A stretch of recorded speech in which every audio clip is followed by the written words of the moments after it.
दोस्तों एक मरतबा फिर मैं हाजिर हूँ। सभी दोस्तों को वेलकम, खुश आमदीद और जी आयन बोलता हूँ। आदाब अर्ज़ है अपने चैनल पे आप सभी दोस्तों का दिल से खैर मकदम। दोस्तों हमारे साथ शाहिद हुसैन वरिष्ठ पत्रकार हैं, पाकिस्तान के नामवर जर्नलिस्ट सहाफ़ी।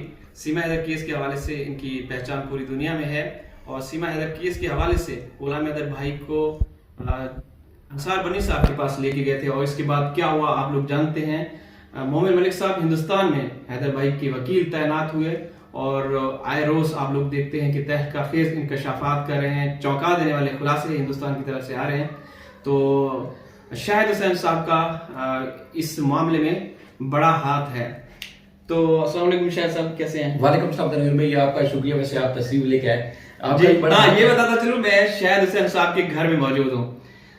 शाहिद हुसैन साहब के घर आपका शुक्रिया, चूंकि आप कराची में थे और आपने यहाँ आए और आपने मौका दिया जी कि आपको चाय पिलाई जाए, तो आपका शुक्रिया कि आप तस्वीर लाए। बाकी आप लोगों का भी बड़ा हाथ है क्योंकि आप लोग भी बड़ी आवाज बुलंद कर रहे हैं। बिल्कुल बिल्कुल। मैं तो आपको ये क्रेडिट आपके नाम जाता है कि आप लेके गए अंसार बनी साहब। अंसार बनी साहब को पूरी दुनिया में लोग जानते हैं और हिंदुस्तान में भी उनको एक बड़ी पहचान है उनकी। बिल्कुल। तो अब क्या लग रहा है कि केस किस हद तक कहाँ तक पहुंच चुका है? देखिए तनवीर भाई, एक चीज आपने देखी होगी, पिछले 7-8 महीने से मामला डेड था, मरा हुआ था, जी बिल्कुल था। बिल्कुल कोई ऐसा दूर दूर तक निशान नहीं था कि जैसे लगे कि आज कुछ बेहतर हो जाएगा।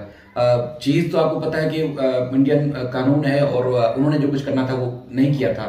जिनका कानून तोड़ा गया, जिनका मजाक उड़ाया गया, जिनका खिलवाड़ हुआ, और अब जो चीजें खुल के सामने आई मोमिन मलिक साहब के जरिए, तो मेरा नहीं ख्याल कि अब कोई ऐसी चीज बाकी रह गई जिसमें गुलाम हैदर को इंसाफ न मिले। चूंकि गुलाम हैदर सऊदी अरब में थे, वहां से काम छोड़ के वापस आए और यहाँ पर रोशन अजीम साहब ने भी जिस तरह जस्तुजू की थी वो आप सबके सामने है और आज तक भी हम सब उनको अप्रिशिएट भी करते हैं और वो आज भी उस केस से जुड़े हुए हैं। ये बात लीगल टीम का हिस्सा है, बिल्कुल जुड़े हुए हैं और उन्होंने जो केस तैयार किया था वो उसकी कॉपी उन्होंने जो है वो हवाले की थी अंसार बनी साहब के।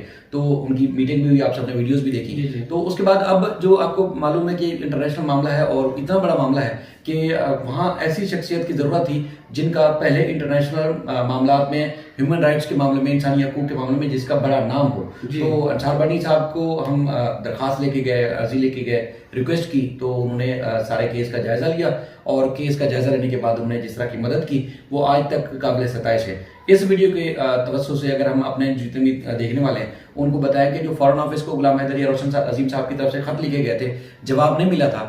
अब इनको अंसार बनी साहब के ऑफिस ने जब खत लिखे तो उनका जवाब भी मिलना शुरू हुआ है, जवाब उन्होंने दिया है, पॉजिटिव रिस्पांस आया है, बिल्कुल रिस्पांस आ रहा है। और उसके बाद वो क्या चाहते हैं उसके ऊपर अब मजीद काम शुरू हो गया, यानी कि फॉरेन ऑफिस या हाई कमीशन पाकिस्तान का क्या चाहता है उस पर भी अंसार बनी साहब का ऑफिस उन्होंने काम शुरू कर दिया है। तो आप समझ सकते हैं कि जो एक उम्मीद खत्म होने वाली थी या खत्म हो चुकी थी और आपको लोग मजाक भी उड़ाते थे, देखें जी कुछ नहीं होने वाला, कुछ नहीं होगा, लेकिन उसमें आपने ना सिर्फ पत्ते हिलाए बल्कि जड़ें भी हिल चुकी हैं, चाहे वो एपी सिंह की देखें या उसके जितने भी हवाले।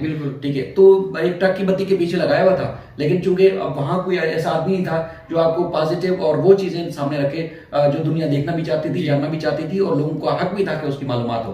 तो मोमिन मलिक साहब ने वो सारी जड़ें खोदी, चीजें निकाली, तो दुनिया को पता चला कि कितना झूठा और मकार शख्स था जो गुलाम हैदर के जिस तरह उसने सेंटीमेंट को छेड़ा, जज्बात को मजरूह किया। इसी वजह से देखें आज तक मेरा नहीं ख्याल कि कभी सुना हो कि कभी किसी वकील को लीगल नोटिस दिया हो, लेकिन जब अगर कोई वकील अपने हदूद से, अपनी हद से तजावुज करेगा तो फिर यही हाल होगा जो एपी सिंह के साथ हुआ है। ठीक है, तो उसको लीगल नोटिस दी जाएगा और वो हक रखता है जिसका हकूक मुतासर हो कि उसको इंसाफ के कटहरे में मिला है। तो वकील माया नाज है माशाल्लाह, उन्होंने अंसार बनी साहब के तवज्जुह से जिस तरह मिले मोमिन मलिक साहब, तो अब वो गुलाम हैदर को ना सिर्फ हक मिलेगा बल्कि जो उनके राइट्स को डैमेज किया गया था, उनके जो साख को मुतासर करने की कोशिश की कि जैसे तीसरी शादी कर ले, बच्चे ले ले और इस तरह की चीजें, तो वो भी इंशाल्लाह उनको उस तरह भी इंसाफ जरूर मिलेगा। बिल्कुल शायद भाई, इससे पहले हम लोग कंफ्यूजन का शिकार थे, हमें नहीं पता था कि क्योंकि एपी सिंह ये लोग खुला खेल खेल रहे थे, शायद इनके माइंड में ये होगा कि हिंदुस्तान वाली साइड से कोई वकील नहीं आएगा हैदर भाई का केस लड़ने के लिए, शायद इनके ज़हन में ये होगा। बिल्कुल ये भी था।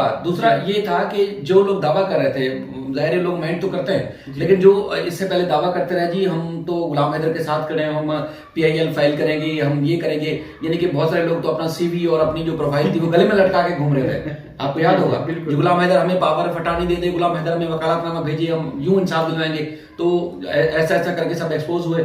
तो मेरा नहीं ख्याल कि किसी के पास इतनी इस्तात या सकत थी कि वो गुलाम हैदर को इंसाफ दिलवाता। सिर्फ और सिर्फ अपनी मशहूरी के लिए लोग बीच में कूदते थे। लेकिन जब जेन्युइन वकील घुसे तो उसके बाद उसने एपी सिंह की जिस तरह जड़ें हिलाई वो आपके सबके सामने।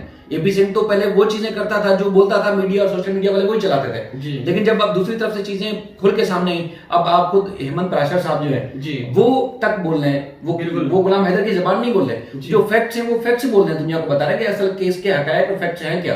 तो जब दुनिया को पता चला कि जी देखिए मोहम्मद मलिक साहब नहीं है एक आदमी बोलने वाला गुलाम हैदर के हक में, बल्कि वो जो जिसने सीमा का केस लड़ा है, जमाना दिलवाई है, और वो जो मजीद भी फ्यूचर में भी सीमा की तरफ से केस लड़ना चाहता है, केस के असल फैक्ट्स क्या है वो उन्होंने सामने रखे। तो आप बताएं कि कहीं मुंह दिखाने के काबिल हैं। अगर गुलाम हैदर को इंसाफ नहीं मिलेगा तो कौन इंसाफ नहीं देगा?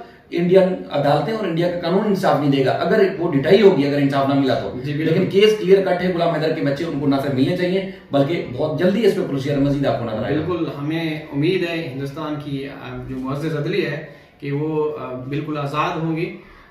तो शायद भाई अब एपी सिंह साहब के पास या सीमा के पास कुछ है दलीलें, कोई जवाब है अदालत में पेश करने के लिए? देखें जो डॉक्यूमेंट एक्सचेंज होते रहे मोहम्मद मलिक साहब के साथ, तो जाहिर है वो हमने सबने देखे भी हैं, लेकिन फर्जी बातें तो नहीं होती। मोहम्मद मलिक साहब भी जब भी आपके सामने वीडियो बना के भेजते हैं तो वो जो है वो पूरे डॉक्यूमेंट आपके सामने रखते हैं, मतलब फर्जी बातें नहीं करते, ज़बानी कलामी बातें नहीं होती। तो जो डॉक्यूमेंट है वो कानून के हिसाब से उसका क्लियर कट जो है गुलाम हैदर के हक में है। बाकी एपी सिंह या सीमा कुछ भी बोलती रहे, डिटाई पे कायम रहे तो एक अलग बात है, लेकिन कानून और इखलाकियात और जो आप कहते हैं ना कि वहाँ के जो रीति रिवाज है इंडिया के, उसके हिसाब से, पाकिस्तान के हिसाब से वो केस गुलाम हैदर के हक में और बहुत जल्द उनको बच्चे मिलने चाहिए। जी बिल्कुल। अब 13 तारीख को इनकी जो शादी की एक फर्जी शादी, आप खुद बताएं कि जिसकी शादी हुई ही नहीं सिरे से, जिसने आज भी अगर जेल की सलाखों के पीछे नहीं है, जेल की सलाखों के बाहर है, तो गुलाम हैदर के नाम की वजह से है। अगर गुलाम हैदर का नाम ना लगा होता साथ तो जेल की सलाखों के पीछे पड़ी होती। तो वो चीज जिसकी शादी नहीं हुई वो यूनिवर्सिटी कैसे मना सकता है? खुद आप अंदाजा लगाएं। ये मतलब कोई अकल तस्लीम करती है कि जिसकी शादी नहीं हुई, जिसका वजूद नहीं है, जिसका निकाह नहीं है, मतलब एक तो वो तो छोड़े, किसी पुराने जमाने में जब ये कागजात या पेपर भी नहीं बने होंगे उस दौरान अगर कोई जबानी कलामी भी निकाह या शादियां तलाकें होती थी उस वक्त कोई ना कोई सबूत रखते होंगे ना बड़े। तो इसके पास वो तक भी नहीं है तो फिर किस चीज की यूनिवर्सिटी? आप खुद बताएं कि जिसकी शादी नहीं हुई तो कौन सी यूनिवर्सिटी, कौन सी शादी, कौन सा इनके प्लानिंग तो है ना, ये तो इन्होंने ऐलान किया हुआ है कि हम धूमधाम से मनाएंगे। प्लानिंग है। जो अब देखें जो वीडियो शेयर करते हैं वहाँ के जो इलाके के करीबी लोग जो है वो कहते हैं कि जी ये सिर्फ तमाशा है। मतलब कौन ऐसा बेवकूफ है जो आपको झारखंड से जो तहफ भेज रहा है, गिफ्ट भेज रहा है? रबूपुरा के भूखे नंगे लोग तो वहाँ के जो होंगे ना वो तो आपको आपके शस्के जो है वो इस तरह दिखाएंगे क्योंकि उनका सोर्स ऑफ इनकम बना हुआ। जो कार्ड पे राशन लेके अपनी भूख मिटाने वाले हैं उनके सामने तो एक सोने की चिड़िया बैठी हुई है सीमा। तो अगर कोई दूसरे अक्लमंद इंडियन जो है और जो बाशऊर इंडियन है, क्या आप समझते हैं कि ऐसी औरत को गिफ्ट भेजेंगे? बिल्कुल सही। या वो समझते हैं कि क्या इसको जो है वो किसी तरीके से ये यूनिवर्सिटी मनाए और सेलिब्रेशन हो? कभी भी वो तो मैं असल में वही वाली बात है कि अगर वैसे ताल्लुकात ना होते तो और ऐसी मैं अल्फाज इस्तेमाल करता कि वो सोच भी नहीं सकती। मतलब लोग और हैं जो मुंह पे पेशाब भी ना करें उसके। जी ठीक है, सही है, बिल्कुल ऐसे ही है। मतलब कौन सा अच्छा काम किया जिसकी वजह से ये सेलिब्रेशन करे? मेरे ख्याल में देखें जो इस माशरे में चाहे कोई भी किसी भी इलाके से ताल्लुक रखती हो, जो इस किस्म की औरत होती है इस किस्म को उसको माशरा किसी सूरत कबूल भी नहीं करता। ये सोशल मीडिया पे आके इस तरह की अपीयरेंस देना, प्रेजेंस शो करना, ये तो डिटाई का आला दर्जा है। इसको आप अगर मार्क्स दें तो ये इंतहाई आला दर्जे पे फायज हो चुकी है। लेकिन ये कि अगर जो अक्लमंद लोग हैं वो ज़ाहिर किसी सूरत में कबूल करते हैं। कहे ना बाहर निकले मार्केट में जाके लोग आपको बुलाए और मार्केट में जाके जरा गिफ्ट खरीदे, सेलिब्रेशन करें, लोग बताएंगे वहाँ के भाई।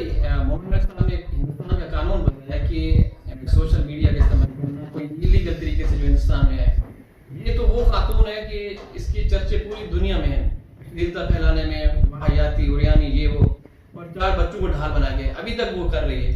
तो कानून बताया कि कोई क्रिमिनल को छोड़े, एक अक्यूज कोई भी किसी देश से आता है तो वो सोशल मीडिया का इस्तेमाल नहीं कर सकता, लेकिन ये खुलेआम कर रही है। दूसरा, धर्म परिवर्तन, वो भी जो हिंदुस्तान का कानून कहता है उसकी खिलाफ वर्जी हुई है। बिल्कुल ठीक है। और इसके अलावा अपना चैनल भी चला रही है, चैनल के ऊपर आके ये सब दिखा रही है, बता रही है, लोगों को धमकियां दे रही है, चुनौतियां दे रही है। तो ये अब रोक पाएगा सर जो पहले चूंकि केस को कोई फॉलो करने वाला नहीं था जी। अब मोहम्मद मलिक साहब ने जिन जिन को लेटर्स लिखे हैं ईमेल्स वगैरह के उनके जवाब आए कल उन्होंने बताया कि जो ग्रेटर नोएडा के कमिश्नर है उनको इलाके की पुलिस ने लिख दिया है कि चूंकि ये इलीगल काम हो रहा है सोशल मीडिया की एक्टिविटी जो है इसको रोका जाए कमिश्नर कार्रवाई करेंगे उसमें उन्होंने बाकायदा कार्रवाई आगाज कर दी है शायद एक दो दिन में क्योंकि आपको पता है कि इंडिया में पाकिस्तान में जो गूगल यूट्यूब यानी कि जो दफातर है इंस्टाग्राम वगैरह के वो नहीं है उनको बाकायदा यहाँ की गवर्नमेंट अर्जी लिखती है एप्लीकेशन लिखती है कि फलां फलां जो अकाउंट है वो मिसयूज कर रहा है या नेगेटिविटी फैला रहा है तो फिर वो इनके जो यूट्यूब के ऑफिस जो है वो कार्रवाई करते हैं तो थोड़ा सा टाइम लग सकता है लेकिन ये है कि पुलिस ने ये बात तस्लीम की है मोहम्मद मलिक साहब की एप्लीकेशन के ऊपर कि ये गलत काम है नहीं चला सकती थी उस कानून के मुताबिक उसके बाद उन्होंने फिर अपने जो हाई ऑफिशियल्स हैं उनको एप्लीकेशन लिखी है तो उम्मीद है कि बहुत जल्द ये भी आपको नजर आएगा कि बंद हो जाएगा। शायद भाई आखिरी सवाल आपसे कि मोहम्मद मलिक साहब हर रोज तहलका खेज खुलासे हिंदुस्तान के जो कवानीन जो लॉ बना है उस हवाले से ब्रीफ कर रहे हैं एक चीज और गूगल के ऊपर इन्होंने सीमा सजन हाउस का जो एक मैप दिया हुआ है वो भी है इसके खिलाफ भी कार्रवाई की जाए क्योंकि ये तो चोर डकैत है। देखिए एक आपको पता है कि जो जो चीजें पहले से छुपी हुई थी जो पॉइंट आउट नहीं हुई थी ऐसा चीजें खुलती गई वो आगे बढ़ते गए तो ये वाली चीज के उसमें बाकायदा गूगल मैप पे अगर शो हो रहा है बिल्कुल हो रहा है सीमा सजन हाउस लिखा हुआ है मोहम्मद मलिक साहब अगर देख रहे हैं ना तो इस हवाले से भी वो अगर कार्रवाई करना चाहे तो कर सकते हैं। बिल्कुल बिल्कुल कि वो जो नक्शे पे आ रहा है उसको हटाया जाए और हटाया जाए ये तो चोर डाकू है ये तो बच्चों को यहाँ वारदातें करके वहां पे बैठी है तो शायद भाई आपका बहुत बहुत शुक्रिया। आपका भी शुक्रिया आप आए और बड़ा अच्छा लगा पहली दफा अपना सामना हुआ बिल्कुल बहुत मजा आपको पहले YouTube पे देखते थे आपको भी YouTube पे हम देखते थे मैं आपके बागात भी देखते रहे आपके खेत खलिहान आपके सब देखते रहे तो बड़ा अच्छा लगा। थैंक यू सो मच आपसे बहुत शुक्रिया। तो मैं वीडियो के इख्तिताम करता हूँ इंशाल्लाह हाजिर हूँ किसी और वीडियो में। अल्लाह हाफिज़।